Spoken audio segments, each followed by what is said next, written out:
Boa noite, queridos irmãos. Que a graça de Deus, corações, que as nossas vidas sejam a bondade. Vamos ler a palavra de Deus, que será o texto da nossa mensagem de hoje. Apóstolo Paulo, na carta aos Filipenses, capítulo 4, 5 a 8. Seja a vossa moderação conhecida de todos os homens. Perto está o Senhor. Não andeis ansiosos de coisa alguma. Em tudo, porém, sejam conhecidas diante de Deus as vossas petições, pela oração e pela súplica, com ações de graças. E a paz de Deus, que excede todo entendimento, guardará o vosso coração e a vossa mente em Cristo Jesus. Vou ler novamente, colocando da forma correta. Guardará os vossos corações e as vossas mentes. Porque se eu falo nosso coração, é como se todos nós tivéssemos um coração só. Então, cada um tem o seu coração. Então, os nossos corações, as nossas mentes. Tá? Mas a tradução está assim, houve um descuido, porque o nosso coração, alguém diz, nossas esposas, nossas esposas, cada um tem a sua. Né? Ainda bem. Finalmente, irmãos, tudo que é verdadeiro, tudo que é respeitável, tudo que é justo, tudo que é puro, tudo que é amável, tudo que é de boa fama, se alguma virtude há e se algum louvor existe, seja isso o que ocupe o vosso pensamento. Filipenses 4, 5 a 8. Nosso tema é controles que nos proporcionam vida de sucesso. A nossa mensagem principal é: a vida de sucesso para o cristão é alcançada quando exerce controle sobre a impulsividade, a ansiedade e o pensamento.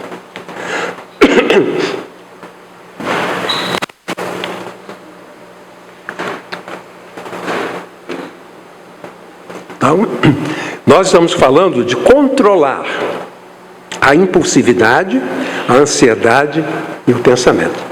O que você acha? Pois bem, continuando.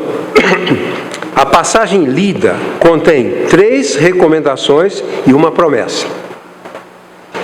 Trata-se de uma promessa sobre a plenitude do bem-estar consequente ao controle de elementos do nosso ser. O texto diz: e a paz de Deus, que excede todo entendimento, guardará nossos corações e nossos pensamentos. Agora sim, em Cristo Jesus, nossos corações e nossos pensamentos. Os benefícios concedidos aos crentes por meio da paz ultrapassam todas as nossas expectativas e nos protege da mesma forma que um destacamento militar protege uma residência. Aqui a gente deve considerar o ensino de Paulo sobre a paz. A promessa que ele faz é de paz. Ele faz uma promessa de paz. A paz é o conjunto de tudo que é bom que vem de Deus. Isso é a paz. A paz não é só 2 pessoas não brigarem, porque 2 cadáveres não brigam. E certamente não podemos dizer que estão em paz. Pois bem, dessa forma então, nós, os crentes, esperamos essa promessa. Promessa que o apóstolo Paulo faz de termos a paz de Deus suprindo a nós. Deus nos supre pela sua paz. É o que o apóstolo Paulo está dizendo. Essa paz ultrapassa as nossas expectativas. Aí no texto está o nosso entendimento, vai além do nosso entendimento.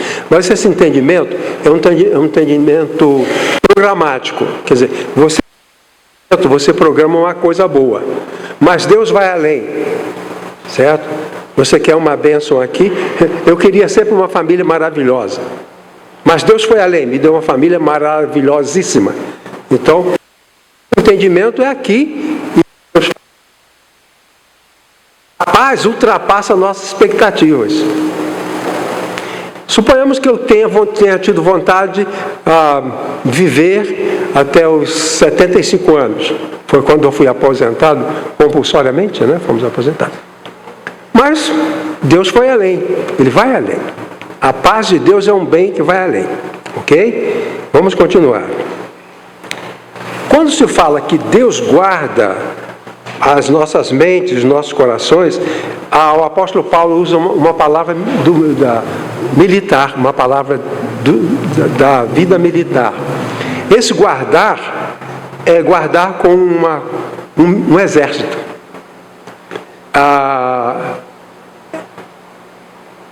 Os reis os reis tinham uma casa de campo. Então ele colocava lá um destacamento militar para tomar conta daquela casa. Tomar conta da parte direita, da esquerda, atrás, um grupo de defesa. É isso que está falando aqui. Quando diz que Deus guardará os nossos corações e a nossa mente, está dizendo como alguém que guarda uma residência usando um destacamento militar. É totalmente inexpugnável. Nenhum bandido pode entrar ali porque há um destacamento. Isso é a paz de Deus. Nos guarda, ela nos protege. Pois bem, vamos continuar. A promessa é de paz. Ou seja, o conjunto das coisas boas colocadas por Deus à nossa disposição para nos conceder uma vida bem-sucedida. Essa é uma promessa de Deus. E para alcançá-la, precisamos de controle sobre a impulsividade. Quer dizer, Deus tem reservado bênçãos para mim. Mas se eu sou impulsivo, eu posso perder. Suponhamos que Deus me deu um emprego. Mas lá eu me comporto com impulsividade. Deu na cabeça, eu faço. Deu na telha, eu faço. Eu sou pavio curto. Vai ser demitido. Então Deus tem uma bênção para ele, mas depende do comportamento dele. Minha família, eu quero minha família. É uma bênção de Deus, mas manter minha família vai depender do meu comportamento.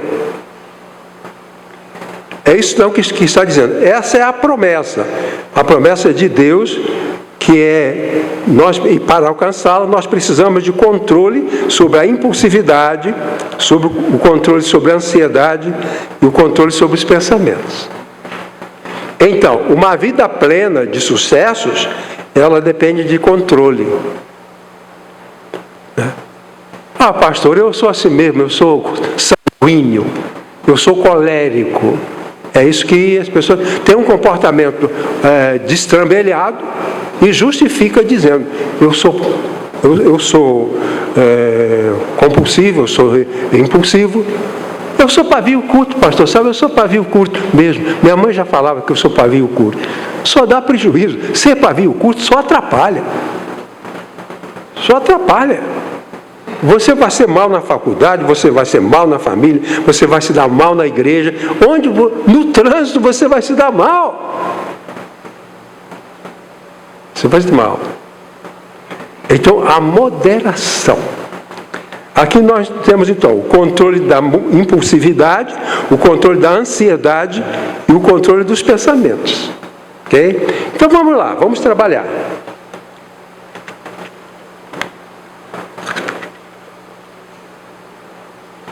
Eu quero fazer uma pausa para dizer para os irmãos que esta igreja, os irmãos, são o melhor auditório que eu já conheci.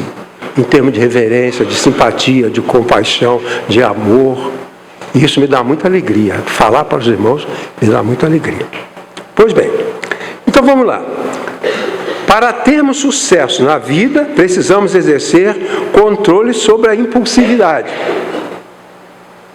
O que que o apóstolo Paulo diz? Seja a vossa moderação conhecida de todos os homens. Perto está o Senhor. Seja a vossa moderação. O irmão Toniel está aí? Não. Porque a gente sempre conversa com ele sobre a igreja, no tempo que surgiu essa igreja aqui. Então havia um grupo de irmãos, não tinha pastor, e ele disse que tinha um moderador. Então, antigamente, as igrejas batistas sempre, elas foram democráticas. E as decisões eram tomadas pela Assembleia, como hoje em dia. E havia muito debate, muita impulsividade. O irmão levantava, aquela palavra, eu exijo, essa coisa toda. As assembleias eram assim. Tem até uma história de umas criancinhas que foram brincar de culto. A igreja estava em reunião e as crianças foram. Alguém falou, vocês vão brincar de culto. Eu estou lá brincando de culto, tranquilo. Daí a pouco começa uma gritaria. E o irmão foi lá, mas o que é isso? Vocês vieram brincar de culto, estão fazendo essa gritaria? Não, agora é a hora da sessão. Agora é a hora da assembleia. Agora é a hora da assembleia. Era assim, Edeci. Não me deixa mentir, era assim. Aí havia um moderador. O moderador era um líder que nem sempre era o pastor. Moderador por quê? Porque ele moderava os ânimos da Assembleia. Porque um estava aqui, outro levava lá, outro lá ficava lá. Até revólver lá no Rio de Janeiro, o irmão se aborreceu, ele era da polícia militar, arrancou o revólver e foi lá botando na cara do pastor. Então precisa de um moderador. O nosso corpo tem vários moderadores, vários sistemas de moderação. Certo? Então você está comendo, aí para a fome. Por quê? Sistema de moderação.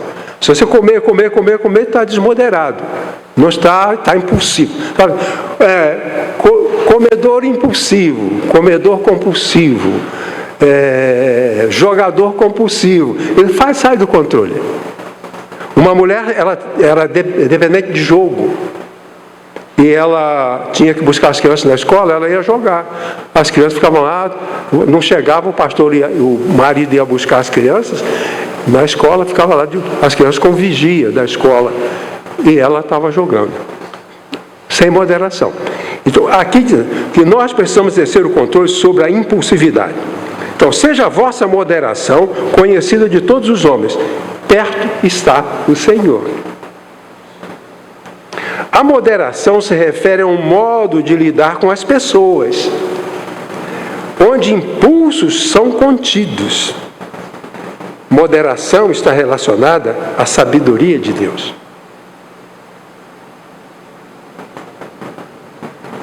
Vamos prosseguir?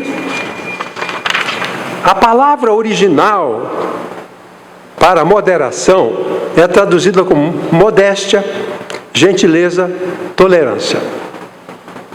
O apóstolo Paulo está falando de moderação no contexto dos relacionamentos.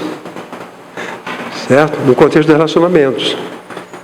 Por exemplo, o mecânico de automóvel, ele tem uma chave que ele aperta o parafuso e ali marca até quanto que ele deve apertar. Quem é mecânico aqui já viu isso aqui, certo? Então há uma moderação, ele não pode passar daquilo ali. Então a vida está cheia de sistemas de moderação. Quando esses sistemas falham, há problema. Se o mecânico apertar além daquilo que marca lá na própria ferramenta, até aqui, dependendo do automóvel, dependendo da situação. E ele não podia passar. Era um mecanismo de moderação. Por exemplo, eu brigo com a minha e com Iracema, mas tem um limite. Eu discuto com ela, eu falo uma coisa, ela fala outra, mas isso é moderado. Não pode sair do limite. Não pode ir para a impulsividade. Eu posso discordar do pastor André, mas tem um limite. Moderação é isso. É o limite do impulso. É o limite do impulso. Então vamos lá. Significa suportar algum comportamento abusivo contra nós, mesmo estando nós com razão, e abrir mão de uma retaliação. Isso é moderação. Isso é moderação. Entendeu? O irmão Daniel discorda de mim, eu falo, ele fala, acabou. Moderação. Se não houver moderação, a vida não é possível. Muitos assassinatos surgem porque não houve moderação. Famílias se desfazem porque o marido, a esposa não era moderada, os filhos não eram moderados. Sem moderação não é possível viver em comunidade.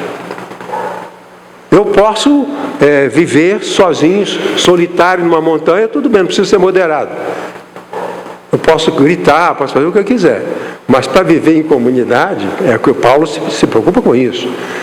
Não está preocupado com uma pessoa no alto mar lá, ele não precisa ser moderado. Está com calor, tira a roupa, não tem problema. Agora aqui não, aqui ele está em conjunto. Tem coisa que não pode fazer. Prosseguindo mais um pouco. Primeiro, devemos ser reconhecidos por nossa moderação. Olha que coisa interessante. Seja a vossa moderação conhecida de todos os homens. Quer dizer, uma pessoa moderada é conhecida por essa qualidade. É uma pessoa moderada. E que nós devemos ser moderados de tal maneira que todo mundo saiba que nós somos moderados. Que nós controlemos a nossa impulsividade de tal maneira que todo mundo sabe, a fama surge. Aquele é um pastor moderado. Não tem grito, não tem tumulto, a moderação. Quando nós fizemos estudos aqui sobre o culto, como é que deve ser o culto, um dos itens é o culto marcado por moderação. Se alguém quiser gritar, se alguém quiser rolar pelo chão, vai rolar em outro lugar, porque aqui o culto foi decidido. É sob moderação. O culto é moderado. Então, a família, a igreja, a escola, são coisas que estão sob moderação. Então, que a vossa moderação seja conhecida. Todo mundo sabe que aqui a gente não briga. Todo mundo sabe que aqui a gente não xinga. Todo mundo sabe que aqui a gente não ofenda. Por quê? Porque há um limite, que é a moderação. O impulso é uma coisa. O impulso para fazer, a gente tem um impulso. Pode ser biológico. Mas esse impulso tem que ser controlado por um mecanismo de controle que nós, os cristãos, precisamos praticar para que tenhamos acesso às bênçãos da paz. Eu não posso esperar que Deus me cubra com a sua paz se eu sou um destrambelhado. Não, se eu sou um destrambelhado, eu não vou conseguir. Porque eu grito, porque eu xingo, porque eu ofendo, porque eu exagero. Então, devemos, nos relacionamentos com as pessoas, levar em conta a presença de Jesus. Perto está o Senhor. Irmãos, nós esquecemos muito disso. Nós ofendemos, nós pleiteamos, nós brigamos, como se Jesus não estivesse com a gente. Você está com problema, está aborrecido, está com vontade de xingar? Lembra, o Senhor está perto. O Senhor está perto. Paulo disse, perto está o Senhor. Qualquer que seja o seu comportamento, deve lembrar, o Senhor está perto. Pois bem, devemos então considerar isso. Na nossa busca pela moderação, pensar, eu vou ser moderado porque Jesus está aqui perto, eu não quero passar vergonha com Ele. Não quero passar vergonha. Porque depois a gente fica com vergonha, né? Quando a gente pede os civeiras, depois a gente fica com vergonha, fica mal visto. As pessoas não confiam mais na gente. Certo? E também devemos poder compartilhar a prática da moderação. Vossa moderação. O apóstolo não diz a moderação do André, a moderação do João. Não. A vossa moderação. A moderação não é uma recomendação para um ou outro membro da igreja, para um ou outro membro da família, para um ou outro membro da sociedade. A moderação é recomendada para toda a comunidade. A vossa moderação. Então assim, a moderação do irmão Maurício, a moderação do irmão Altair, a moderação do pastor, são entrelaçadas. Você é moderado, a vossa moderação. Às vezes, uma única pessoa destrambelhada perturba todo o ambiente. Na igreja, uma única pessoa impulsiva desorganiza todo o bem-estar. Uma pessoa só. Por isso que a moderação tem que ser compartilhada. É perigoso se nós temos 90 pessoas, 100 pessoas e tem uma ou duas destrambelhadas, impulsivas, vai, como o apóstolo diz aqui, um pouco de fermento levado a toda a massa. Então o apóstolo Paulo diz, ele não fala aqui simplesmente moderação, ele fala a vossa moderação. Então vamos prosseguir.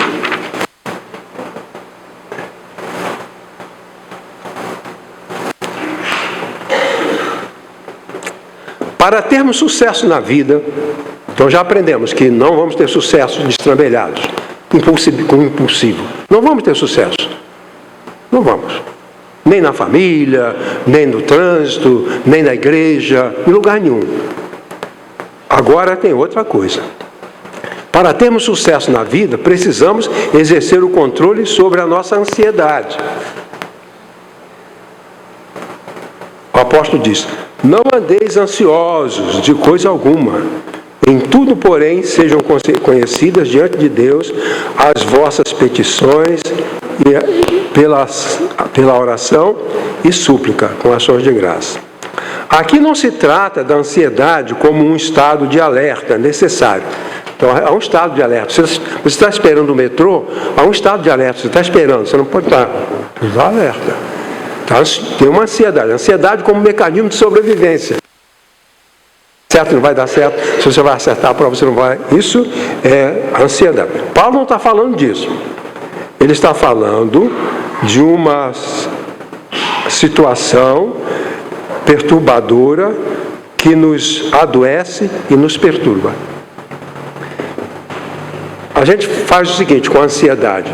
Ansiedade leve, ansiedade moderada e ansiedade grave. Esse aqui que vai para o ponto-socorro, que tem ataque de pânico, que não sai de casa, que não trabalha. A moderada, um dia ele vai, um dia não vai. E aquele que tem um nível baixo de ansiedade, vive bem com ela. Né? O trânsito está difícil, você está ansioso pelo trânsito, mas você não destrambelha por causa disso. Né?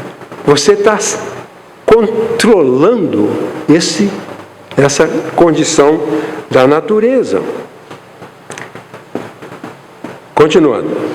A ansiedade é descrita por Jesus em Mateus 6, 25 a 34. Aliás, é um grande comentário de Jesus sobre a ansiedade.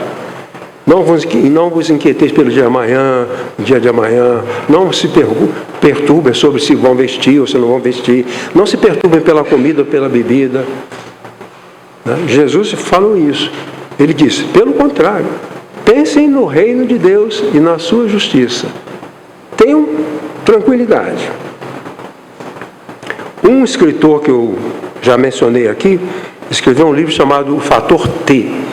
T aí é tempo, né? Ele faz um estudo sobre o tempo. E ele fala que o tempo nos arma ciladas. Ciladas do passado, depressão, nostalgia.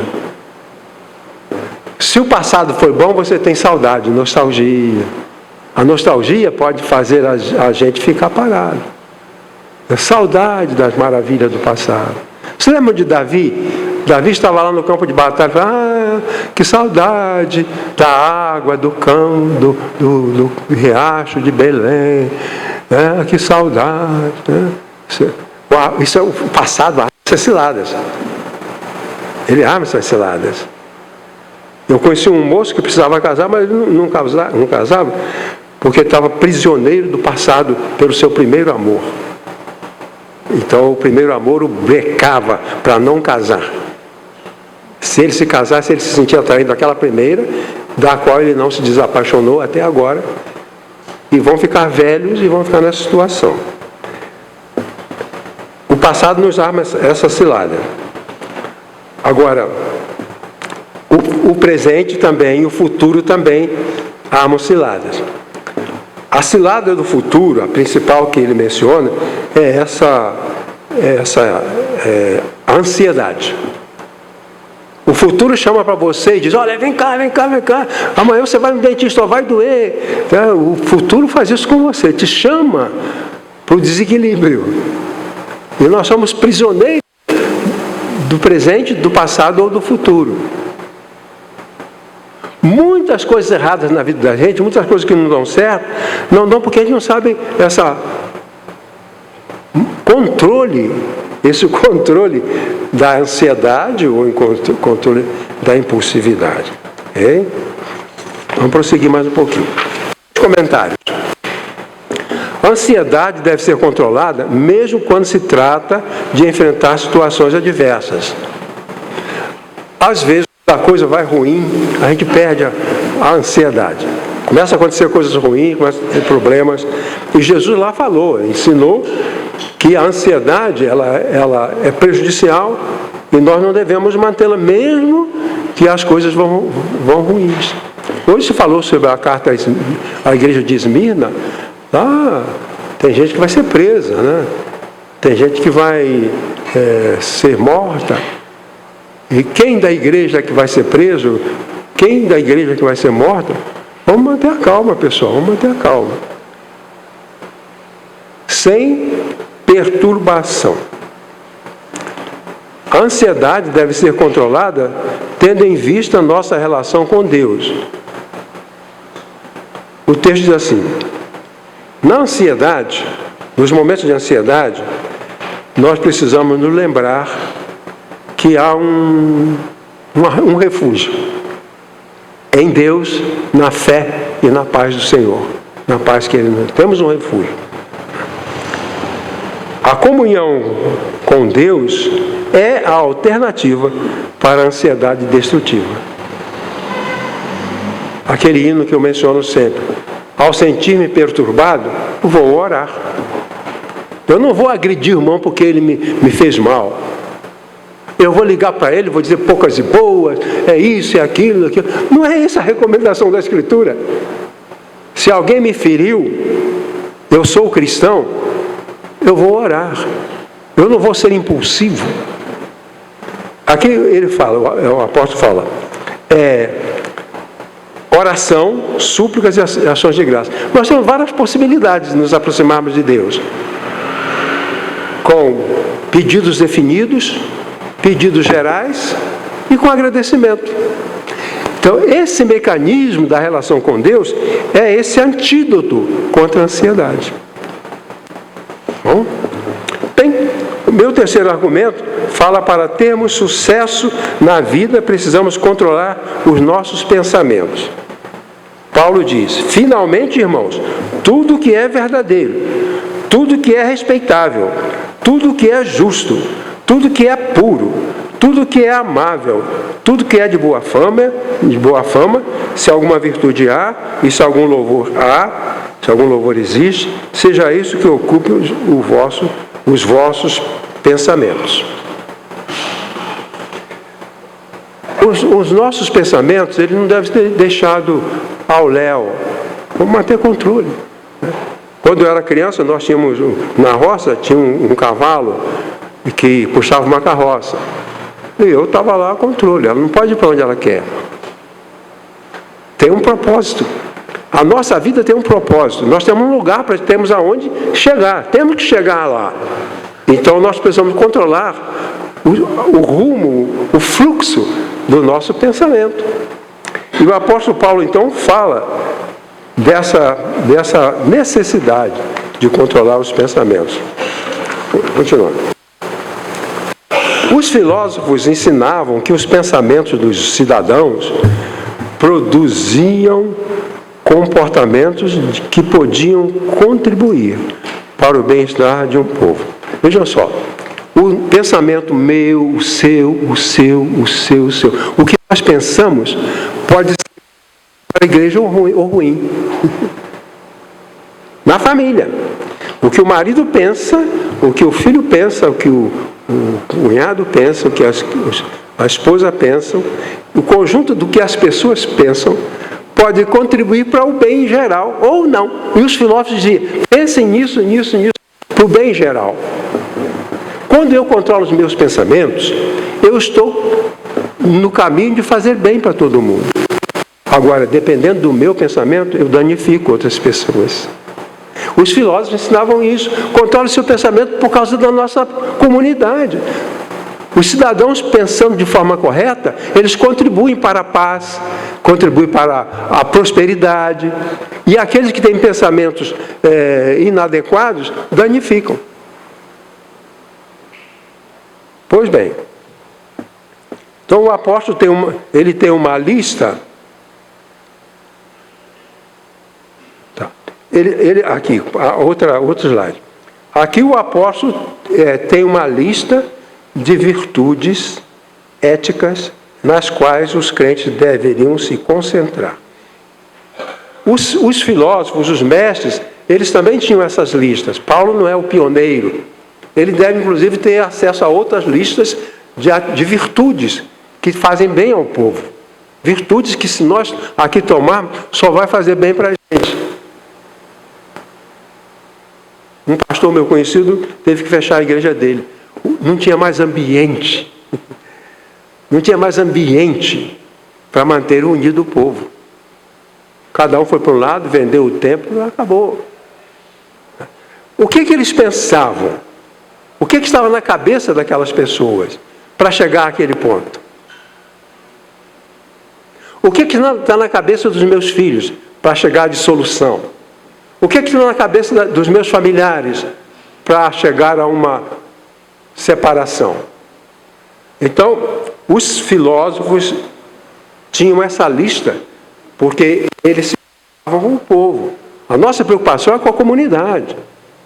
A nossa preocupação é com todos nós. Nós somos uma comunidade. A igreja é um grupo seleto de pessoas para Deus. Então, o que eu penso, os meus pensamentos, o que eu guardo na minha mente, pode ser boa para todo mundo ou ruim. Então, o pensamento é geralmente considerado em dimensões. O curso, a forma e o conteúdo. O curso dá a ideia se uma pessoa pensa rápido ou se ela pensa devagar. Se ela pensa muito rápido, ela fala muito rápido, ela toma decisões muito rápidas e ela tem problema.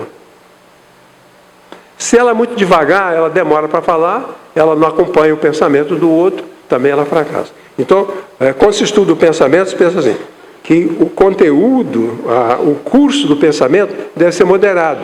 Nem a 300 por hora, nem a 20 por hora. Porque aqui a velocidade é 60 por hora. Então, vamos tentar andar na velocidade padronizada para aquele local.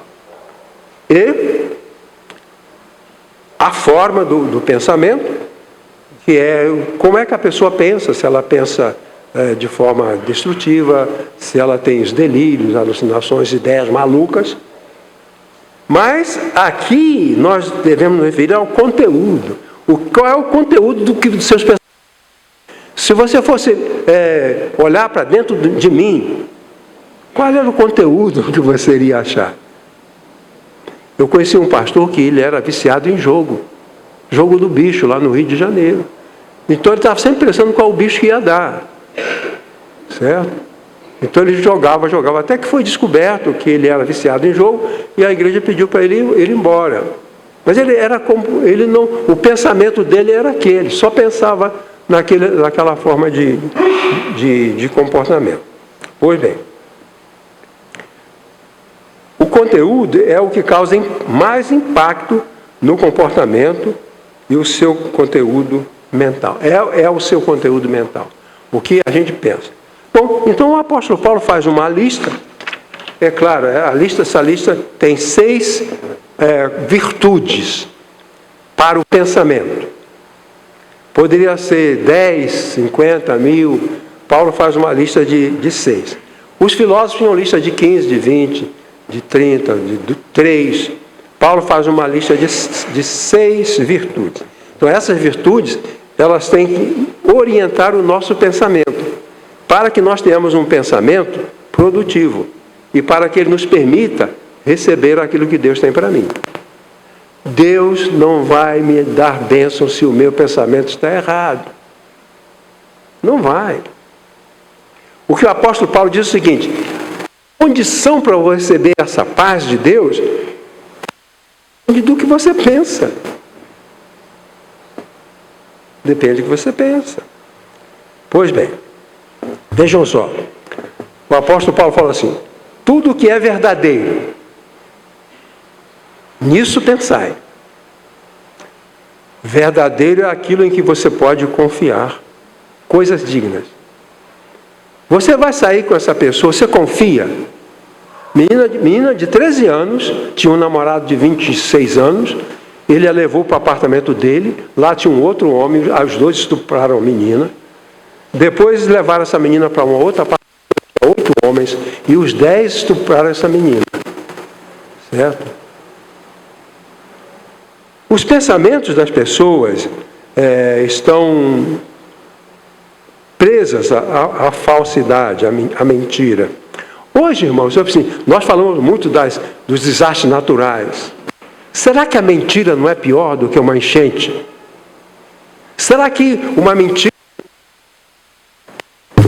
a mentira de um presidente, de um ministro, de um juiz, será que aquela mentira não é pior para o povo do que, por exemplo, o desabamento de um morro?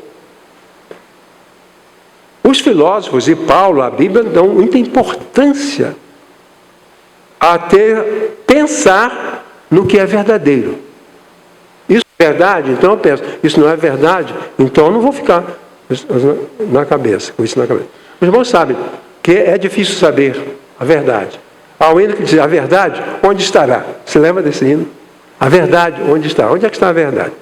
Um moço não gostava dos seus glúteos. Esses glúteos não gosto. Eu vou fazer uma aplicação para os glúteos ficarem redondinhos. Ele leu uma notícia de que tinha uma pessoa que fazia esse tratamento.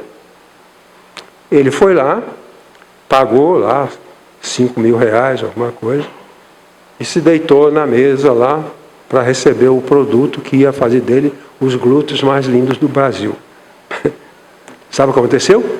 A mulher aplicou o produto e ele morreu ali, recebendo o produto para melhorar os glúteos. Era mentira! O que aquela mulher falou nas redes sociais era mentira. Aquilo não era seguro, porque ela dizia que era seguro. Nas redes sociais era seguro. Mentira! Ele morreu porque acreditou numa mentira, que também ele não sabia nem que era mentira. Segundo, tudo que é justo, aquilo que se pode dar a Deus e aos homens, o que for devido. O que for devido. Justo é aquilo que nós podemos atribuir a Deus. Por exemplo, o irmão Wesley me perdoou uma ofensa. Esse ato dele pode ser atribuído a Deus? Pode, porque Deus também perdoa as ofensas. Então, o justo é aquilo que você oferece ao irmão, e que se oferecer a Deus, ele aceita. Então, você não vai blasfemar. Você deve ser justo, porque você pode oferecer. O meu tratamento com vocês pode ser o mesmo com Deus. Eu posso atribuir a Deus a mesma experiência com o meu irmão. Então, justo é isso. Eu trato o Lenine de uma forma que, se eu tratar Deus da mesma forma, eu não o ofendo. Entendeu? Entenderam?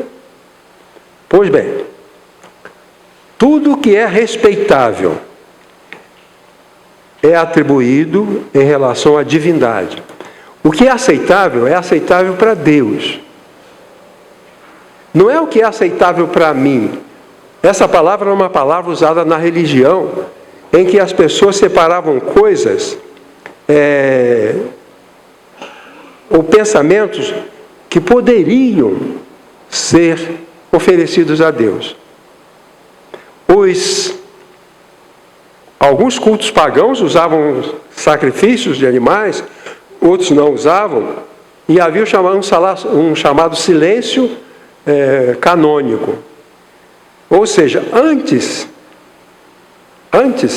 dele perguntar: eu posso oferecer a Deus o tratamento que eu ofereci à minha igreja? Se ele tivesse alguma dúvida, ele não prestava o culto. Esse pensamento que é respeitável. Tudo que é puro é aquilo que é purificado de tal maneira que pode ser oferecido como sacrifício a Deus. A questão aqui é sempre essa: o que eu posso oferecer para Deus, o que eu posso oferecer para vocês, o que eu posso oferecer para Deus. O meu tratamento com você, o tratamento com Deus. Está se tratando disso. Então, o que é puro é aquilo que pode ser dedicado a Deus. Tudo que é amável. Amável é aquilo que é agradável, que estimula o amor, a bondade e a simpatia. Vejam só. Se eu trato vocês de tal maneira que vocês têm mais vontade de ser bondosos, eu trato vocês de tal maneira que vocês se amam mais, então eu estou fazendo o que a Bíblia diz. Tudo que for amável. Eu cultivo tudo que é amável e ofereço para vocês tudo que é de amor. E aí, com esse comportamento, eu estimulo o amor da igreja. A igreja não vai ser amorosa se os seus líderes não são amorosos. Uma família não vai ser amorosa se o pai não é amoroso.